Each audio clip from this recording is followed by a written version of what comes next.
بسم اللہ الرحمن الرحیم۔ السلام علیکم۔ دنیا بدل رہی ہے، طاقت کا توازن اب مغرب سے مشرق اور جنوب کی طرف ٹرانسفر ہو رہا ہے۔ خاص طور پر افریقہ میں ایک نیا انقلاب جنم لے رہا ہے اور اس کی نوجوان نسل ایک نڈر اور دور اندیش رہنما ہے، اس کی قیادت ابراہیم تراورے کر رہا ہے۔ اس وقت یورپ، امریکہ اور کئی مغربی طاقتیں اس نوجوان صدر کے پیچھے ہاتھ دھو کر پڑ چکی ہیں، کیونکہ اس نے وہ کچھ کر دکھایا ہے جو کئی ڈیکیڈز سے افریقی ممالک میں کوئی بھی نہیں کر سکا۔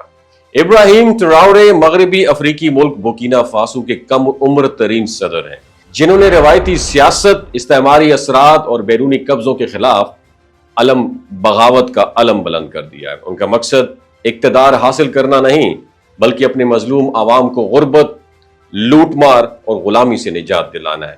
وہ ان لیڈروں میں سے نہیں جو صرف تقریریں کرتے ہیں، بلکہ وہ ایکشن پہ بھی یقین رکھتے ہیں۔ اقتدار سنبھالتے ہی انہوں نے سب سے پہلا فیصلہ کیا کہ غیر ملکی افواج، خاص طور پر فرانس کی فوج، بورکینا فاسو کی سرزمین کو فوری طور پر خالی کر دیں۔ یہی وہ فیصلہ تھا جس نے ابراہیم کو دنیا بھر کی میڈیا کی سرخی ہیڈ لائن بنا لیا۔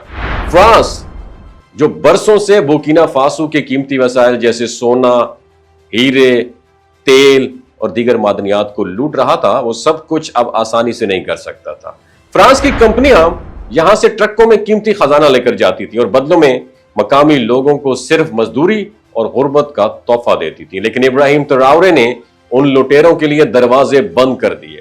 ابراہیم تراورے نے صرف مسئلے کی نشاندہی نہیں کی، بلکہ اس کا حل بھی پیش کیا۔ انہوں نے روس کا رخ کیا اور وہاں سے بھاری مشینری حاصل کر کے خود اپنی کمپنیوں کے ذریعے زمین سے قیمتی وسائل نکالنا شروع کر دیے۔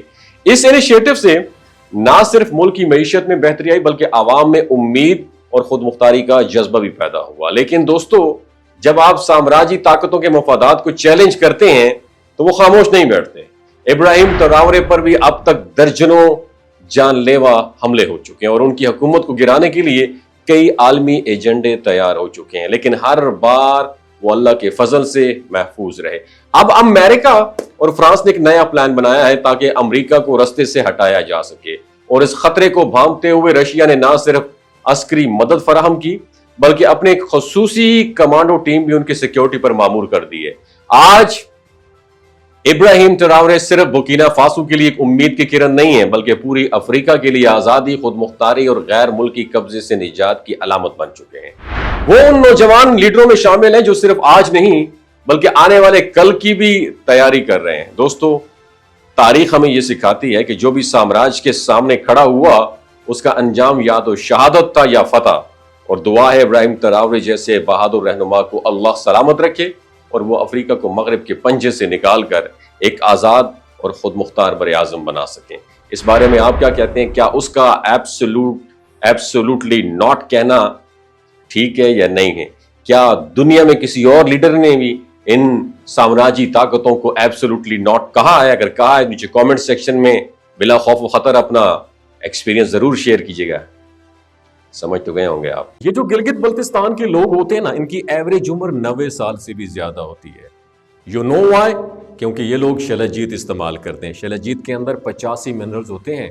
اگر آپ چیزوں کو جلدی بھول جاتے ہیں، مردانہ کمزوری محسوس کرتے ہیں، اولاد جیسی نعمت سے محروم ہیں، اور آپ سپرم کاؤنٹ آپ کے کم ہیں، ٹیسٹوسٹیرون ہارمون امبیلنس ہے، آپ سدا بہار جوان نظر آنا چاہتے ہیں، خون کی کمی کو دور کرنا چاہتے ہیں، ہڈیوں جوڑوں کے دردوں سے نجات حاصل کرنا چاہتے ہیں، موٹاپا کم کرنا چاہتے ہیں، تو ڈاکٹر اسد محمود کی پیور اینڈ نیچرل شلجیت ضرور استعمال کریں۔ ایک بات آپ نے دماغ کی کھڑکیوں کو کھول کے اپنی سننی ہے، ہمیشہ آرگینک اور قدرتی چیزوں کا استعمال کریں۔ کیمیکل والے فوڈ سپلیمنٹ خدا رہا استعمال نہیں کرنے۔ اگر آپ ڈاکٹر اسد محمود کی پیور اینڈ نیچرل شلجیت کو آرڈر کرنا چاہتے ہیں، نیچے دیے گئے نمبر پر واٹس ایپ کریں۔ 3 باتوں کا خیال رکھنا ہے: ہائی بلڈ پریشر میں مبتلا افراد، خواتین جو پریگننٹ ہیں، اور 15 سے 20 سال کی جو نوجوان نسل ہے جو غیر شادی شدہ ہیں، اپنے سیکشول پاور کو بوسٹ کرنے کے لیے استعمال کرنا چاہتے ہیں تو ڈاکٹر کے ایڈوائس کے بغیر استعمال نہ کریں۔ باقی سارے لوگ بے دھڑک گرمی اور سردیوں میں استعمال کر سکتے ہیں۔ اپنا بہت خیال رکھیے گا۔ اللہ حافظ۔